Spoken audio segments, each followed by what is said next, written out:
So the West Indies Test cricketers are now in Pakistan ahead of their 2-test series in what is now set to be the last assignment for outgoing red ball coach, the Jamaican Andre Kohli, with of course the decision already made that white ball coach Darren Sammy will now become the all-format coach for the West Indies.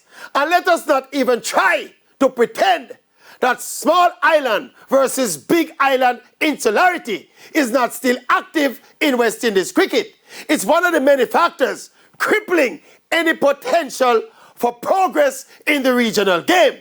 But that aside, can Darren Sammy repair or even improve the test team?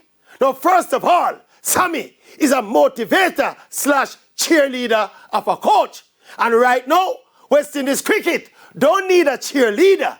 The test format needs players with the requisite technique, temperament, and commitment to play test cricket for the West Indies. Now, after we find those, Darren Sammy can try the clapping. And the let's go, boys! Let's go, boys! Yeah. You can try, let's go, boys! Let's go, boys! Let's go, boys!